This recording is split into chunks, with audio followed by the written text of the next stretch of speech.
So it was about a month ago where I experienced something quite tragic in my life. We lost our mother. I was very close to my mother, and she had been sick. She had been hospitalized a number of times over the last 7 months. It's not something I have dealt with on a personal level, especially someone so close to me. Anyway, she passed in early May. And my mother was a very special person. She was a very powerful soul. And she was a brunette. She had a very dark brunette, dark Italian brunette hair, almost black. When she was in her 30s, she started to dye her hair. She started to bleach her hair. And my mother cut her own hair. I don't think she ever went to a hairdresser. We might have taken her once to a hairdresser, if I recall, and had her hair permed. Other than that, she cut her own hair. She learned to dye her hair. She bleached her hair, and sometimes the results were disastrous. And we would tell her, and then she would correct it. So she would dye her hair several times in a week. She loved the color red, and she loved the color blonde. And usually in her best days, she was a reddish blonde, a yellow red. So sometime after her passing, you'll notice I bleached my hair. And there are many interpretations to this, because I didn't tell people why. Because women can bleach their hair anytime they want. They don't need to explain why. And they usually get a compliment. But I have dyed my hair before. I don't think it's a big deal. It doesn't mean anything other than a change of scenery. Although, again, there's different interpretations. But this time, because of my mother, in respect to her loss, in memory of her passing, I went all out. And I bleached my hair. And I had some very strange reactions. I'm sure some of you watching had your own interpretations. Again, for me, I understand the other worlds. I have been trained as a shaman. I believe in other realities, altered states, myriads of information, other beings. I've talked to other beings, trees, plants. So when someone passes on, they go to the other life, the afterlife, and we've talked about the afterlife. They're returning home. But they can still communicate with those loved ones. Your ancestors can communicate with the loved ones here. But sometimes words are not the best forms of communication. They understand images. They understand symbols. They understand memories. So, for me, the hair is something that my mother understands. And it touches me when I even think about it. That she can see. That's memory of her. Right? She can see that. From wherever she is, I don't have to say anything. She can see that because it's not something that I normally would do. I normally would care about. And most of the time, I'm not even concerned how I look. Most of my clothes are 10 years old. That's why I decided to do it. The loss of my mother, my parent, my friend, also brings me to this discussion today, which has to do with detachment. Detachment is a very old, what I call a medicine. It's a medicine. There are many medicines in the spirit world. Now, there's spirit medicines, right? Medicine men and medicine women, they use spirit medicine. It's different than the modern medicine, the pharmaceutical medicine, the herbal medicine, right? There's spirit medicine. Spirit medicine is more advanced. So you need to have a little skill. You need to do a little practice. You need to do a little, you need to learn how to use a spirit medicine. Or you see a spirit healer.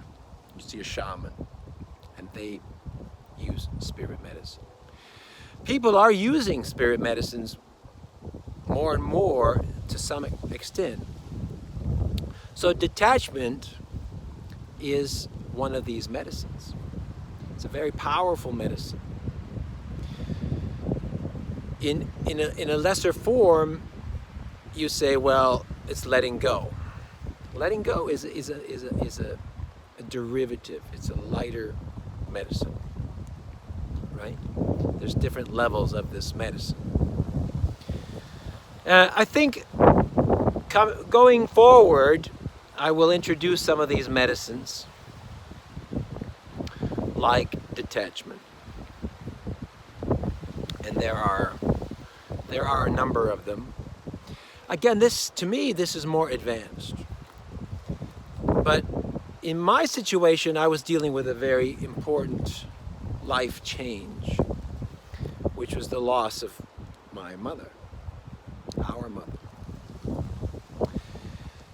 And so how do you deal with something that is beyond your mental, emotional, and physical ability? How do you deal with the loss of a loved one? Because that can be very traumatic. The grieving, that's why people grieve. They can't get over the loss. Now, because I'm a spiritualist, because I have seen and done many things on higher levels, I took the same approach to the loss of my mother. I didn't want to draw out the grieving process. And it was a completely new thing for me. So this is when I say my knowledge comes from my experience. When I talk about something, I have not only studied it, I have experienced it, or I've helped others go through it. I've worked with others to deal with that. It's not something I read in a book or somebody tells me. So the loss, I've worked with detachment. I've, dealt with detachment from the past patterns, past habits, people from the past traumas. I use detachment to end that cycle, to end that energy, to end that learning, right? Detachment says, I am ready to move on, right? I'm going to graduate from this course. This project is done. And that's a spiritual thing, because you need to have the understanding. Did you learn what you're supposed to learn? Did you experience all you were meant to experience with these people, with this thing, with this project? And that is not something you can always detail, and that takes a lot of inner work. That takes a lot of walks in the park. That takes a lot of divination, and then sometimes you need help. Sometimes you need the help of a shaman. Sometimes you need the help of a psychic, and you'll always turn to your friends. Grieving is a new thing to me, and I used detachment as a medicine to learn to let go of that relationship by understanding that it's a process. It's a process of someone's moving on. It's a process of knowing that there's life after death, right? You go through this. Detachment is about understanding the situation. What were you supposed to learn in that situation? The company you worked for, the person you're trying to detach from, the feelings, the emotion, the addiction. Why is there the addiction? What is the necessity? So what are you supposed to learn from it? Did you learn from it? Right? Did I experience all I could with a loved one? And that takes the time. And the time it takes is that period you got to go through. How long it takes you to detach. Detachment, when the detachment is complete, it means you have an understanding. You have an appreciation. Because a lot of times you say, well, you know, you lost your job, or the TV series is ended, right? The TV series, you're in a massive TV series, and you're super successful, and you're identified as a particular character. That ends. Now, who are you? Who are you, right? Where's your income coming from? Not from there. Who are you? How do you deal with people who identify with you as this character? Right? So detachment is a process of saying, what was I doing that for? What did I learn? Did I experience everything? Did I play the character right? Did I do everything right? What did I do wrong? Doesn't matter. It was a good run, right? It was a good run. Is that me? Right? What's the difference between me, who am I, and who is that? That's a character. That's a character. I am a different person. So therefore, I should not put all of my value in a fictional character. I should put the value in me, in my role in this example of an actor in a TV series. My role is a human being who portrays a character. The character is a fiction. I am real. So the fictional character is gone, and now I am who I am. And I will always be who I am. And sometimes you can get carried away by portraying a character. Sometimes you'll get carried away if you have a big successful album or a book, and you're the writer of this book. Even spiritualists will come up with something, and they'll be known for that for years and years. And there's a lot of, your reputation relies on people recognizing you. I discovered that. I did the work on that. I wrote the book. I wrote the first book on detachment. And millions of people were healed by my book. Hey, that's the guy who wrote the book on detachment. The worst thing that can ever happen to you is for you to be identified with one thing. That's the worst thing. It's good. I mean, it's good, can be good financially, It can stroke your ego. It can set you up for other things, but you'll always be known for that. It'll be attached. And so at some point, if you want to move forward, you have to detach. I am fortunate that out of all my talks and discoveries and wild theories, I'm not super well known for any of them. So, and maybe that's in my design, because I put a lot of distance to them. I don't put a lot of, even though they're important, I don't put everything into them, because I am a person and I have other things to do. I have other things to discover. I have other things to talk about. So the idea, the fact that I am not attached, I recognize I'm connected to these things.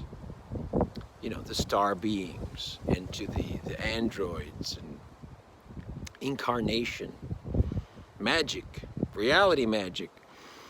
I recognize that I am associated and connected to them, and I recognize my role, but I don't identify and attach myself to them, because I've practiced detachment for many years. And I practiced detachment because that's the only way I was able to move forward spiritually, to ascend. You have to detach. And this brings us to the next level of discussion. To move forward spiritually, to ascend, you have to detach from the old. Your old ideas, the old ideas about reality, the old illusions, your illusions, right? As you ascend, you realize that what you believe is an illusion, right? When you investigate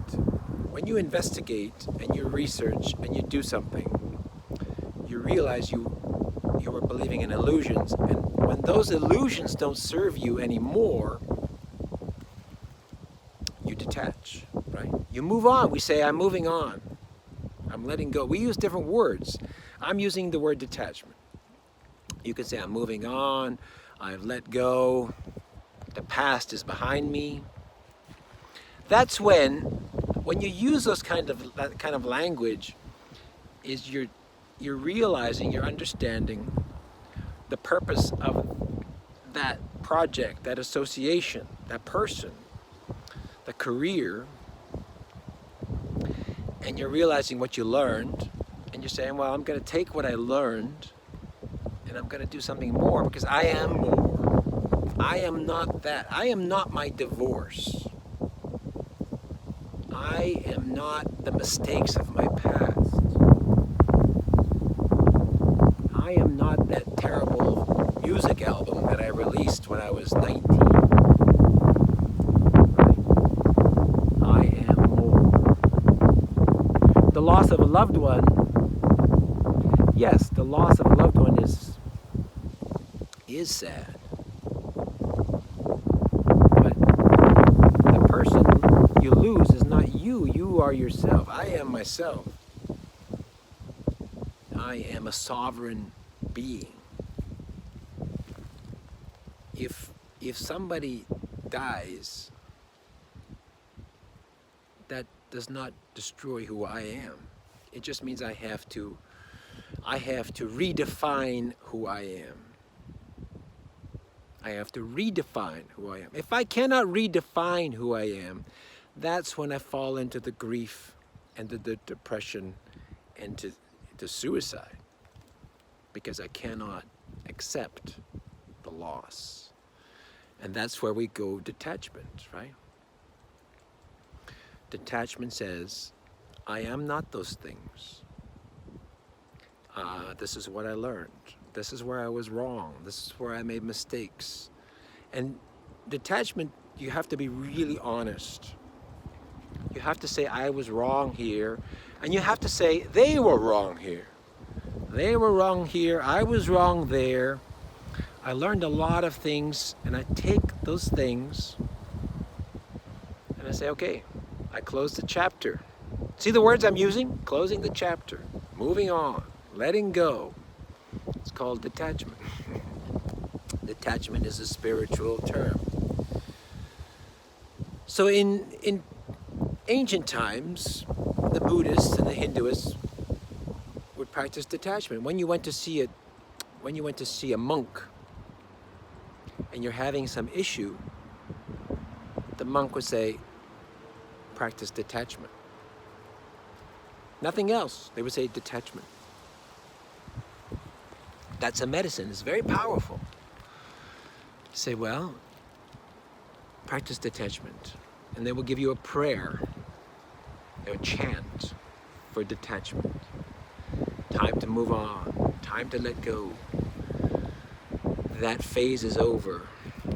And they would practice to acclimate, to attenuate, to detach. The thing about detachment, and what's really important, is that you understand what was going on. And sometimes you don't have all the information. This is an issue. This is an issue I've had. I've had this challenge my whole life. I don't always have all the information. And people hide information. And there are secrets. So even in a family, the parents will keep a secret from the child. And they may keep it for a long time. And as a person, especially when you get older and you want to move on and you just can't move on, you can't detach, and you don't know why, you're just stuck. It's like something is holding you back. You go to your parents and you start having these conversations. You broke off with your parents for a bunch of years or a decade, and then you've had your own life, but you can't go forward spiritually. And then all of a sudden, ascension is important to you. I gotta ascend. And if you went to see a monk, the monk would see you and say, I see these attachments to your father. I don't know what they are, but something about your father. And there's something about the father, but you don't know what it is. And your father's done some bad things. And that's why you're not talking to your father or your mother. But the monk will say, if you want to move forward, you have to face your father, right? Or the person, what are the ex-husband, the spouse, the child, the abandoned child. And so, in order to complete the detachment, you have to understand what's missing, and you go see that. Let's say, as an example, you go see the father, and you start having different conversation now with the father. The father realizes you're an adult now. I can be more truthful. I could be more forthright. Before I had to, the parents make a lot of lies, right? To shield the child from the truth. There's to protect the illusion of the father, the mother, while going through a divorce, will not say anything bad about the father. But maybe the father's bad, or vice versa. But they won't tell the child. They'll say to the child, well, your father's tired. He might be an alcoholic. The mother she might be in the mental institution. Well, she's on a vacation, right? Now, as a child, that is an illusion. And when you get older and you start talking to your parents, and you say, well, why was mother always gone on vacation? And the father finally says, well, actually, your mother's kind of sick. She was in a mental institution. And you're like, or, you were adopted. You're an orphan. So all these, that's when the truth comes out. Now, when you understand what happened, when the illusion disappears. Oh, she wasn't on vacation. My mother has mental illness. Now you have understanding. But you can't get that unless you go in search of that information. So detachment requires investigation. And it requires, sometimes to confront a situation, Sometimes it'll be research. Sometimes it'll be soul searching. And if you want to ascend, you want to move on, then that's what you have to do. That's part of the detachment, is this investigation. So it's a powerful medicine, but you just can't say I detach. You just can't say I'm going to detach. You can't, I'm detaching. I don't need you. Goodbye. I'm detaching. You can't do that. It requires all the things we've talked about, right? What did I learn? What went wrong? What went right? What do I take with me? What are the illusions? Why do I still need it? Do I still need it? Who am I? Am I the situation or am I a person? Am I the spouse of a terrible person or am I a beautiful human being who was in a relationship with a terrible person? Like, that all requires, that's when you have all those answers, that's when you can say detachment. That's when you can move on. Sometimes it'll go in phases when you're only able to handle certain things, and you'll do phase 1 in your 20s, phase 2 in your 30s, phase 3 in your 40s, and phase 4 in your 50s, and you'll finally say, oh. And then in your 50s you realize, I got to be more careful what I do, because I don't want to go through that process again. Right? But you go through this detachment. When you're really stuck on something, practice detachment. There are other medicines that go along with that, spirit medicines. Something like forgiveness. People say forgiveness. Well, you just can't, for me, you just can't say forgiveness, I forgive. You still need to understand. You still need to understand your role and their role, the illusions, and then you can apply forgiveness. You just can't forgive. You just can't forgive without knowing what really happened. Because that's going to remain as an attachment, right? You're just putting it off. I forgive him, I forgive him, I forgive that, I forgive this, I forgive that. And you're going to be, you're going to be in trouble. So it's not something you can just throw at a situation. That's why when we talk about spiritual healing, spirit medicine, some people, they don't get it because they don't want to do the work. You have to do the work. And if you have to work with a therapist, you have to work with a professional, you have to work with a spirit healer, or you want to do it by yourself, you have to do the work. But it's a very powerful medicine, detachment. So the loss of my mother is very tragic. I don't think if it happened 15 years ago, I don't think I would have been able to handle it. But for the last 15 years, I've developed these tools, these spiritual tools, these medicines. And they have gotten me through some very difficult situations, very extreme, powerful situations, life-threatening situations. I am here because of what I've learned. Otherwise, I wouldn't be here. So the tragedy was very difficult. But the spirit medicine helps. It doesn't change, it doesn't bring back someone from the dead, but it helps you move on. And that's detachment, that's what it is. It's just helping you move on to the next lesson, to the next thing. That there's more to do. You have more to do. You are not defined by one person or one career or one success or one book or one music album or your fame. You're not defined by your fame. It's an illusion. It's an illusion. You are real.